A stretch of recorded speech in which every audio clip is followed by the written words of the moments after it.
Hello everyone, good evening and welcome to this evening's webinar. It's just gone 5 p.m. UK time, 6 p.m. with you guys, and I'm just going to make a start now. I believe most of the people who signed up have signed in, but I'm sure other people will trickle in over these first few slides. So my name is Dr. Austin Tanney. I'm the head of AI engineering at Kainos, and I'm going to talk to you today about integrating AI into solutions and services. This webinar is being done in collaboration with the Infoshare AI and Data Science Conference that's running next week in Warsaw. I'm sure many of you will be attending, so it seems like an excellent event, and some of my colleagues will be attending and speaking at the event. So before I start, a very quick introduction to Kainos. Our whole focus is in overcoming challenge for businesses using the best in talent and technology. The company itself has been going for 33 years, and we have 13 offices across Europe and North America. At this point, we have over 1,500 people who are highly skilled and thrive on complex problems, and those 1,500 people service 360 customers across the commercial sector, healthcare, and the public sector. And at the moment, we are generating around 150 million in revenue each year, and 9 consecutive years of organic growth as a business. We have 2 specialist practices: digital services and Workday. And we work globally for clients across the commercial sector, healthcare sector, and public sector to make the world a little better day by day. On the digital services side of our business, which is where I am primarily focused, we're a trusted partner who deliver robust, secure, scalable solutions, which to date have helped over 55 million people and saved our clients hundreds of millions of pounds. A lot of the work that we have done has been in the UK public sector with the likes of the Drivable and Vehicle Standards Agency in the Home Office. We also work extensively with the NHS, having developed the NHS app, and then big companies like Talenza. On the Workday side of our business, we're experienced in complex deployment and integrations, and a world leader in Workday test automation. And we're trusted by big brands to deliver, enhance, and maintain Workday for their global workforces. And you can see just some of the examples of the large companies and organizations for whom we've implemented Workday and security testing. But what we're really focused on here this evening is on AI. So when it comes to AI at Kainos, we provide leading-edge AI services focused on fraud, risk, and automation. Our dedicated AI practice has been recognised for the work that we've done with, for example, the Driver and Vehicle Standards Agency, which I'll talk a bit more later. And that's actually been pulled out as an exemplar of production AI by both the Government Digital Services Organisation here in the UK and the UK Office of AI. We have specialist AI skills. We believe that artificial intelligence will transform software and enable new possibilities for people to be more productive. Based on this, we have created a specialist AI practice to develop AI skills and services for the business. And our whole focus with AI is around production spec AI. We are focused on delivering production services to solve business problems. This is moving beyond experimentation with AI, and we focus on developing software with AI at its core. But what I want to talk about today is what I believe is really a core challenge that we see across many industries, and it's the challenge of productionizing data science. This is an example that I pulled from VentureBeat magazine, and this article was entitled "Why do 87% of data science projects never make it into production?" And this is a relatively recent article published in just July of this year. Now, I'm not entirely sure how VentureBeat pulled that 87% number together, but to be honest, from my experience of seeing how data science and AI is brought forward, I actually wouldn't question this. It seems to me to be about right, because there are significant challenges in productionizing AI. Why is that? Well, data science and software engineering are quite different practices. Data science is data-driven and it's focused on data architecture, machine learning and analytics, and it's an iterative process focused on turning data into knowledge. Over at the other side, we have software engineering, which is end-user needs-driven, and it's focused on building software products and services, and it's focused on the structured product development process. The question that we ask is, how big is this gap? Is this gap so big that it leads to 87% of data science projects never making it into production? Even when we address the question of how big is this gap, the key question is how do we bridge this gap? And the approach that we have taken is to almost look at data science differently and to try and take a new approach to data science. What I'd like to talk about now briefly is what I believe a concept of if we look at the ways of how data science has evolved. And when data science, despite the fact that this is a very popular thing these days, a lot of people are talking about data science and many industries are hiring data scientists. It's not a new thing. I come from a biology background and we were using machine learning to analyze genomics data 20 years ago. But the tools in that first wave of data science, we were using things like R and Excel, Perl, SPSS, MATLAB, and SAS. And this is what that looked like. We were using desktop computers and dedicated software, and it was being, analysis of relatively small amounts of data. The second wave of data science is something that was a little bit more recent, that was prompted by the advent of big data. We've got to a point where we had too much data to analyze it in an Excel spreadsheet. SPSS was no longer fit for function when we actually wanted to analyze data from multiple different sources. A bit changed, but to be honest, we saw within second wave data science that it was still the same approaches. There were some new tools. Many of the old commercial tools had kind of dropped off, and R and Python were kind of the core of what was being used for data science. Jupyter Notebooks came around, and this is something that's now become a core component. Jupyter is very much used by most data scientists. But to be honest, when we look at the second wave of data science, despite this, we saw the growth of data lakes and people doing a lot more analysis of much more broad ranges of data and larger amounts of data.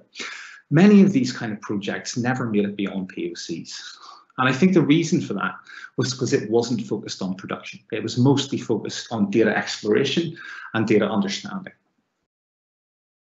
I believe we have now entered the third wave of data science, or the age of AI engineering. And in order to deal with this third wave of data science, we need new skills, we need new approaches, new technology, and we must be business focused. And fundamentally, we need to be focused from the outset on production and not proof of value, and focused on deployment and not development. The skill set that I see the third wave data scientist or the AI engineer having is quite different from what we saw in the maths and statistics based wave 1 and wave 2. At the core of what AI engineering or third wave data science is based on is really a business mindset. Now, around that business mindset, we still have the statistics and algorithms toolbox used by the earlier waves of data science. But one of the things that we see that is changing is the understanding that the third wave data scientist or AI engineer also has to have the software engineering craftsmanship that we see in the software engineering side of things. And also, because this is business focused, these people must also have the soft skills that enable them to work with business users and actually properly understand problems to help solve those problems. The toolkit, of course, has changed as well, and while R is still there, Python has become much more commonly used. Jupyter Notebooks is still commonly used, but we see a lot of other tools like TensorFlow being used and becoming a core component of how people work. But everything at the bottom layer there is quite new to most data scientists. Using collaborative technologies, the ability to use cloud, we're commonly using GitHub, APIs, things like Databricks, Docker is a core component. It's all being done on Azure or AWS or Google Cloud Platform. And fundamentally, we're looking at this in a CI/CD environment and web apps that enable this front end to be deployed. So we have to look at what is the process for building AI into a solution. We have to start off by defining the problem. So when we work on an AI solution, we commence any of our engagements with a discovery workshop. In these discovery workshops, we start off by truly trying to understand in depth and examine the business problems and challenges that need to be fixed.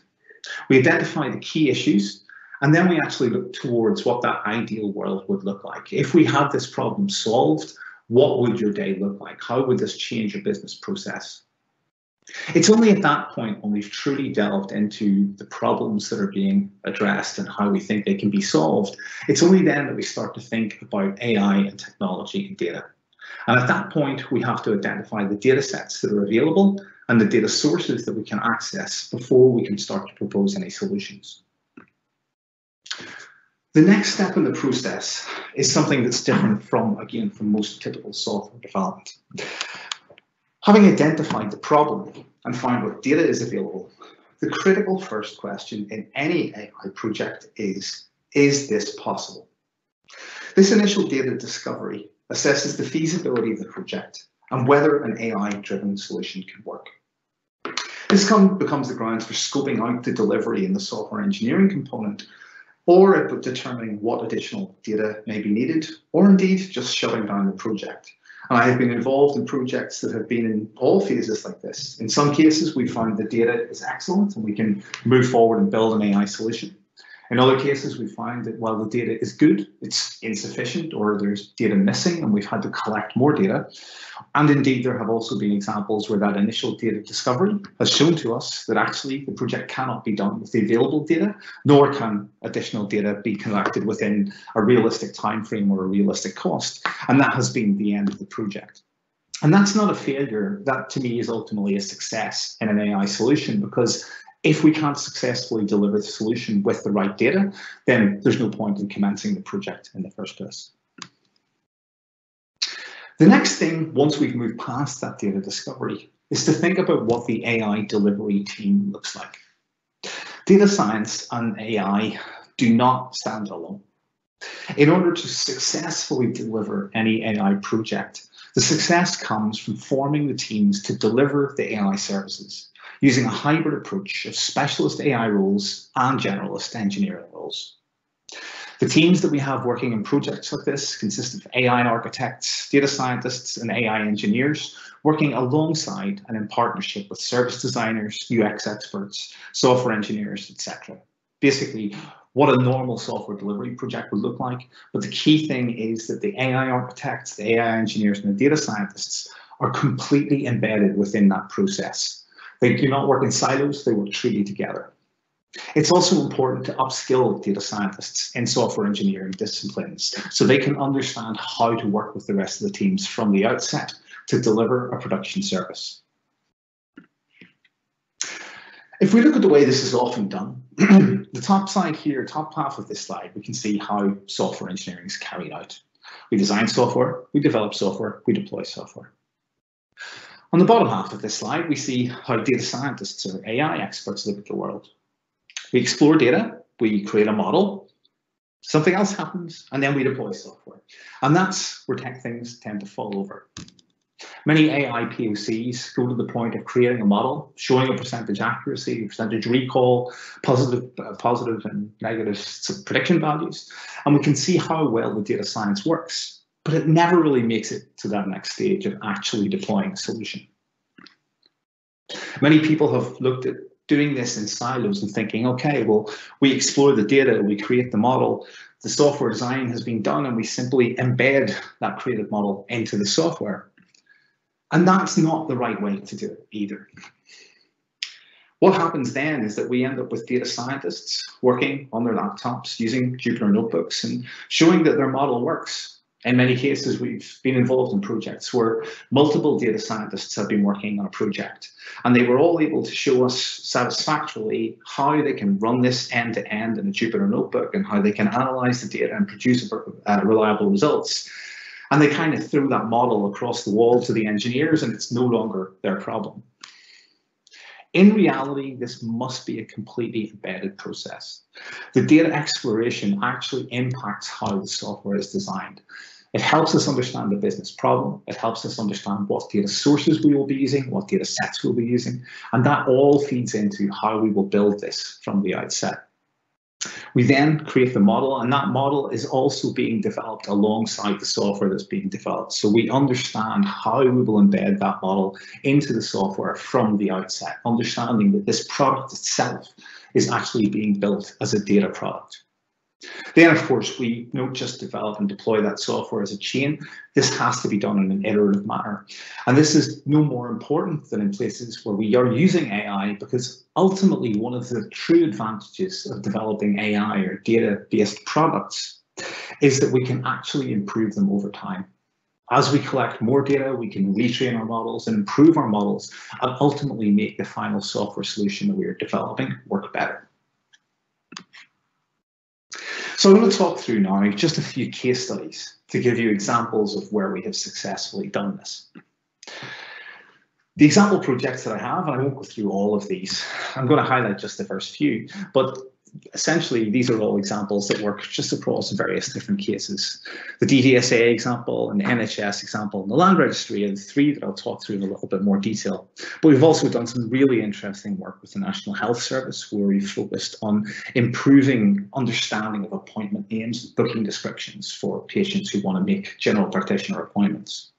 We worked with HMCTS to identify from text-based reporting whether domestic abuse or knife crime cases have occurred, to better categorise crimes as they've come through the judicial system.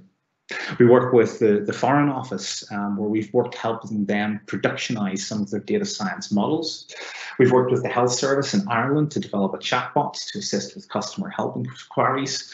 And we've also developed a chatbot that's used by Kainos internally within their workday practice to assist with security questionnaires. But the key examples that I'd like to talk through in more detail are DVSA, NHS, and the Land Registry. The first of these examples is DVSA, the Driver and Vehicle Standards Agency. So to give you the challenge in the business context here, every year the DVSA in the UK conducts 42,000 MOT tests. The whole purpose of this test is to determine the roadworthiness of a vehicle. And it's incumbent upon every vehicle owner to get this test carried out. It's a legal obligation that you must have this test carried out every year on your car. The quality of these assessments varied, and the tester, the DVSA, the organisation, knew that there was variability. And we actually worked with the DVSA in partnership to actually redevelop as a complete digital transformation process their entire system from the ground up. In the process of doing this, this is where we got to find out some of the true business problems. When we talked to DVSA, we asked them about their concerns. And the tests are being carried out by independent garages who are licensed by DVSA to carry out this testing. The DVSA do actually go out and inspect these garages to make sure that they are carrying out the testing correctly, but they knew that there were people who were not doing this right, and that there was occasions when fraud was occurring, where garages were passing cars that shouldn't have been passed, or indeed, not correctly carrying out the testing. So we have worked in strategic partnership with the DVSA to pioneer a predictive analysis tool, which has revolutionised the process for predicting fraud and inadequate standards. This new service enables DVSA to identify abnormal testing behavioural patterns, effectively targeting enforcement and inspection activities. The whole purpose of this is to ensure that those testers who are going out to check on these sites are actually going out to check on the sites that may be problematic, as opposed to one of the other tens of thousands who are not causing problems at all. The new risk rating algorithm that we've developed focuses on individual MOT tester performance, and it considers changes to testing behaviour over time. It refreshes regularly and enables accurate and up-to-date risk rating. The outcomes that we've delivered for DVSA have been pretty impactful. Since 2018, when we went live, we have enabled 3,200 site reviews to be carried out, and 74% of these have resulted in an unsatisfactory or needs improvement ratings. What that means is 3/4 of the inspections that we recommended actually identified a problem, whereas before that we saw only 28%. This has led to a national improvement in a critical digital service. The tool has substantially improved hit rates, and as I said, I mentioned, in March 2019 alone, we saw 77% problematic results as compared to 28% in the previous March. In the previous March, this had been using the old way of doing things, where the testers were going out and basically checking garages based on either random selection or on a hunch that there may have been a problem. And we've seen this improvement go from 28% to 77%, guided by the AI solution that we have developed. This has enabled us to leverage data to improve operational efficiency. The solution is now used to optimize staff distribution and to prioritize the vehicle examiner's daily activities, supporting DVSA's strategic objective of increasing disciplinary cases by 8%. This project has actually won awards. It was acknowledged by the UK Cabinet Office as an exemplar AI project and has won a cross-sector digital collaboration award and has also won the 2018 UK IT's AI Project of the Year award. And this is something we're very proud of at Kainos, because the whole focus of this is making roads safer. We want to ensure that garages are carrying out these tests properly and ensuring that the cars that are on the road are roadworthy. And we've been very satisfied to find out that we can identify these garages who are causing problems and putting unroadworthy cars on the road. The second example I'd like to talk about is our clinical autocoding product. In this case, we're looking at clinical coding. If you go to hospital and you have a procedure carried out, the doctor will make notes as to what happened.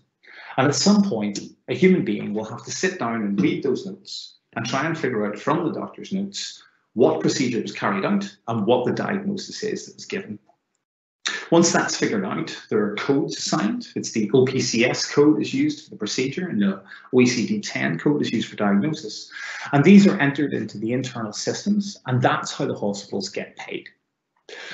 It's estimated that around £30 million is spent every year by the NHS on manual clinical coding. Now, this seems to be an unnecessary spend of money. If the doctors simply keyed in the codes themselves, none of this would be needed in the first place. But obviously, we can't expect doctors to have a dictionary-like recall of all codes. And it's the best use of their time to simply make quick notes that can later be interpreted. The thing is, this is not an ideal way for humans to be actually spending their time, because quite often these codes are actually done in an incorrect manner. They're not as accurate as they could be. So we worked with the Royal Bournemouth and Colchester hospitals to investigate the potential of automating this process. Within this trust alone, it was estimated that they were spending £400,000 per year. And in order to look at how this money is spent, the trust typically gets around 130,000 day cases per year. And around 60% of these are considered easy codes. Now, when we say easy codes, these are the kind of things where the clinical coders themselves find this to be unrewarding work. This is routine stuff. It seems simple eye tests or colonoscopies or a variety of different things that are carried out in a very routine manner, where the staff actually know these codes quite well and recognize them very easily. Each one only takes a few minutes. However, 130,000 per year obviously adds up to a significant amount of time. And one of the things that we set out to do in the first instance was to try and enable the automation of the coding of these easy codes, which enables the staff to free up their time and focus on much more complex cases, which add more value to the hospital. So to give an example of how this would be done, to start out with, we took the unstructured text. This is the doctor's notes. So this is simply free text. And we vectorized this. And this means that we're turning the text into basically numerical vectors that enable us to do the machine learning analysis on that. We then took the labels from the data that we had. In this case, it was the procedure and the diagnostic codes. And these were used for feature selection, which we used chi-squared in this case. We then used machine learning, in this case using the algorithm XGBoost, and that allowed us to develop a model which allows for predictions, accuracies, and probabilities. In doing this, we've managed to achieve greater than 90% accuracy. And actually what we saw is that we had better than human level accuracy. Now, let me explain what that means. We saw greater than 90% accuracy in terms of us being able to predict with our model what the original code was that was given by the clinical coders. However, we knew there was also already an error in the way that humans did this. So we were 90% aligned with the original codes. Those that we were identified as being incorrect, where we did not give the same code as the human coders. We took a batch of these and brought them to the clinical coders to show them. And it turned out that in the cases where we had disagreed with the original coding, we were actually correct and the original coding had been incorrect. So we do not know the actual true accuracy. We know that this is, however, better than human level accuracy. So where have we got with this project? Well, the outcomes that we've delivered, this is now a managed service which is in production. We cover procedural and diagnostic coding for 6 specialisms, and this is going live in the next few days. This reduces the time for the payment cycle, so we can rapidly increase the speed of the coding of day case procedures when patients are discharged, allowing the trust to reduce the delay to the payment cycle. What this means is that at the end of the day, we can get the day's procedural codes, and these can be coded in seconds, meaning that the billing cycle can be commenced the next day, rather than this being possibly spread over numerous days while the clinical coders try to catch up. It's also improved administrative efficiency. This has reduced the administrative cost on the coding of clinical procedures and freed up these coders to work on higher value, more complex coding cases. And ultimately, and most importantly, we've increased accuracy. So using the AI to consistently code simpler cases, this allows the coders to spend more time on the accuracy of the complex inpatient cases, while also knowing that the actual codes that we're returning are as good, if not better, than would have been done by humans in the first place. The final example that I'm going to talk through is the work that we did with Her Majesty's Land Registry. The Land Registry in the UK is the largest registry of its type, and it contains all of the information about land and property throughout the entire of the UK. When transferring or altering land, this involves a document being submitted to the Land Registry, which must be manually checked and compared to previous versions. So if a new housing development is being built, there will be a precedent lease established for any one of the houses in that development, and any subsequent house that is then built and the lease is submitted, this has to be checked against that original precedent lease. Similarly, if there is a change to be made to a park, or if there's going to be any modification to any piece of land or any house, this also must be submitted, and they have to be able to go in and make these comparisons between these documents. Comparing these two documents takes a caseworker between 15 to 20 minutes in a typical review, with reviews carried out typically 30 times per day. In talking to the caseworkers who do this work, it was relayed to us that this was very unsatisfying work. The staff essentially sat with 2 computer monitors with 1 document open on each screen, looking from side to side as they scrolled through these 50+ pages of documentation to look and try and find error or changes or modifications between the 2 documents. I'm sure you can imagine that this is not only an unsatisfying thing to do, but also quite a difficult thing to do. We're not really set out, as humans, we're not designed to detect small changes. And when we're looking through 50 pages of documents, page after page, it's very easy to miss significant differences. And this has often led to indemnity charges against the organisation for missing problems. So we collaborated with the Land Registry to develop an AI-driven solution to this problem.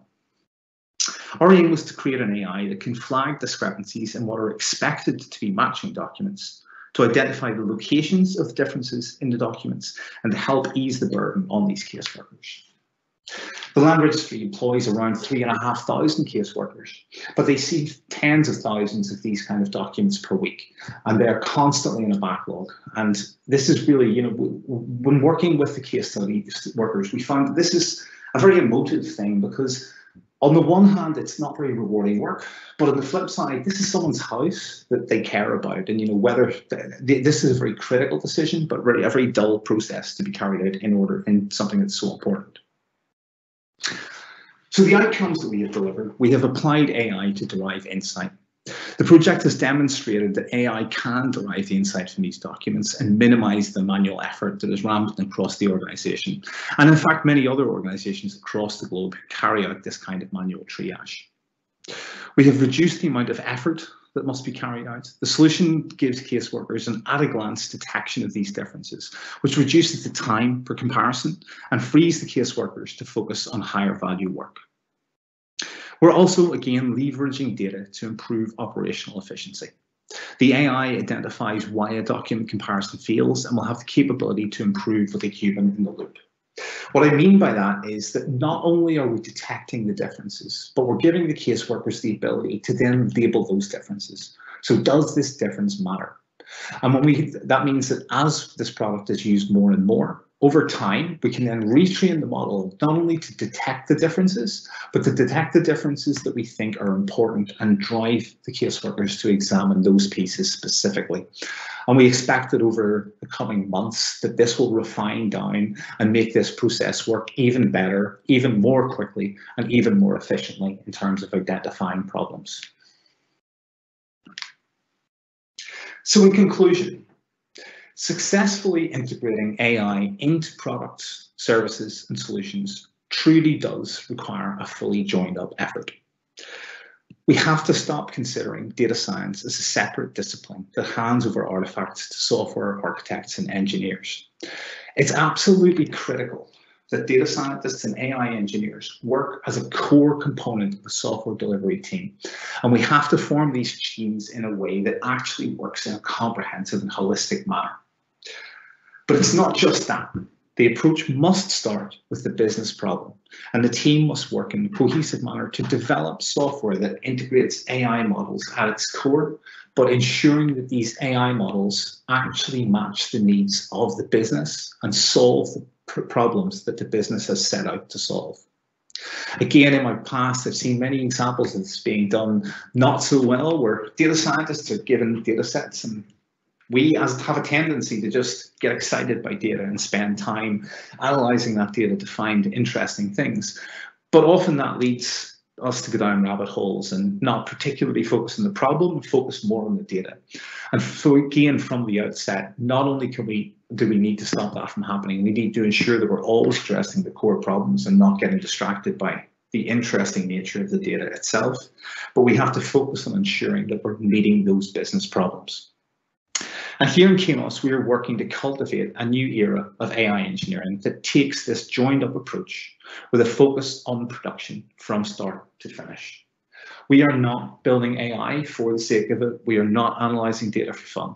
We are building AI solutions, and we're focused from the outset on ensuring that we get this solution into production and into operation, ensuring that this actually improves business processes and improves people's lives from the outset. Thank you everyone for joining the webinar today. And as I say, if you do have any further questions, please feel free to drop me an email or drop me a note on Twitter.